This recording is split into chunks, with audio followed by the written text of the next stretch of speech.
التحضيري لمادة الحاسب الآلي أو الكمبيوتر للصف الأول الإعدادي الترم الأول. إن شاء الله تستفادوا من الفيديو ويجي أسئلة الامتحان من الفيديو النهاردة. وقبل ما نبدأ ياريت تدوسوا على كلمة اشتراك اللي تحت الفيديو علشان تتابعوا كل حل الامتحانات الفترة اللي جاية وكمان المراجعات النهائية. النموذج الأول. السؤال الأول: خطوات فتح برنامج جيم. رقم 1 نفتح قائمة ويندوز. رقم 2 نختار سنجل ويندو مود. السؤال الثاني: خطوات إنشاء مجلد جديد باسم بلدي. رقم 1 الضغط بالزر الأيمن للفأرة. 2 من القائمة المختصرة نختار نيو فولدر. رقم 3 نكتب اسم المجلد الجديد بلدي. رقم 4 نضغط كرييت. السؤال الثالث: خطوات نسخ صور باستخدام أداة كلون. 1 نختار أداة كلون من بينت تولز. 2 مفتاح كنترول. 3 الضغط مع السحب. النموذج الثاني. السؤال الأول: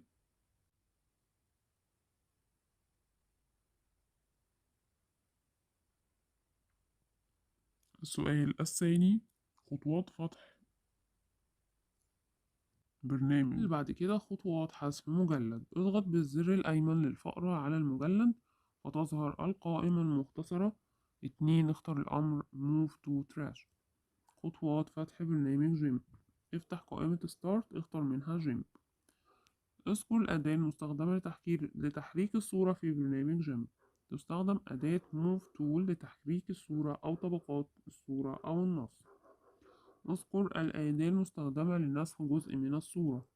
تستخدم أداة كلون تول لنسخ جزء من الصورة في مكان آخر. اذكر الأداة المستخدمة للرسم اليدوي الحر.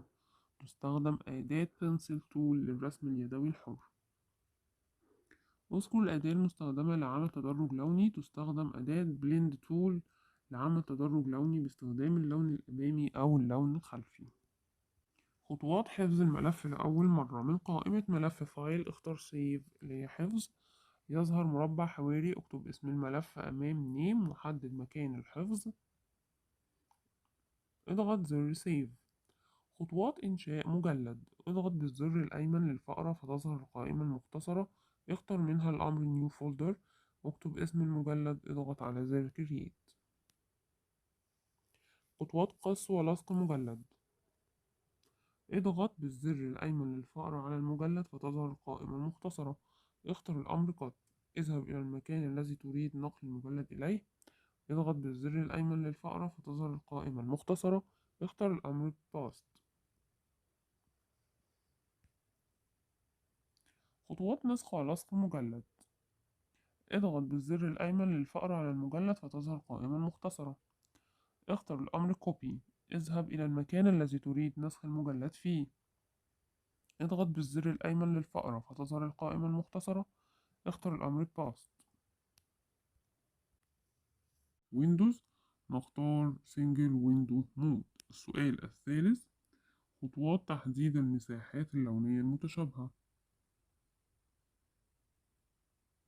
نختار أداة Fuse Selection من Selection Tools.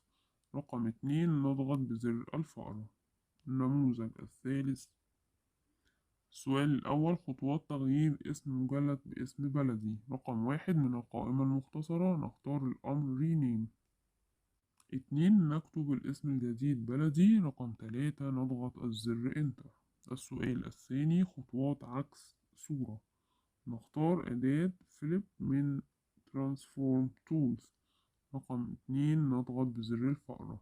السؤال الثالث: خطوات فتح برنامج جيم. رقم 1 نفتح قائمة ويندوز. رقم 2 نختار سنجل ويندو مود. بعد كده السؤال: ما هي خطوات تحميل برنامج جيم 2؟ رقم 1 افتح قائمة ستارت. رقم 2 اختار منها All Program. رقم 3 اختار منها جيم 2. السؤال اللي بعد كده: ما هي خطوات التبديل بين أشكال واجهة البرنامج؟ 1 من قائمة ويندو 2 اختر منها سنجل ويندو مود. رقم 3 يقوم بإعطاء اسم الصورة للملف. السؤال اللي بعد كده، ما هي خطوات حفظ ملف فايل؟ افتح قائمة فايل، اختار منها الأمر Save As فيظهر مربع حواري. اكتب رقم 3 اكتب اسم الملف في المكان المخصص لها. رقم 4 حدد مكان حفظ الملف. رقم 5 اضغط على حفظ Save As للحفظ. بعد كده كيفية إنشاء مجلد فولدر. رقم 1 توجيه المؤشر الفأرة إلى المكان المراد إنشاء المجلد به. 2 بالضغط على الزر الأيمن للفأرة وتظهر القائمة المختصرة. 3 نضغط على الأمر New Folder. 4 نكتب اسم الملف. 5 نضغط على الزر Create. ما هي خطوات حفظ الصورة Save Image؟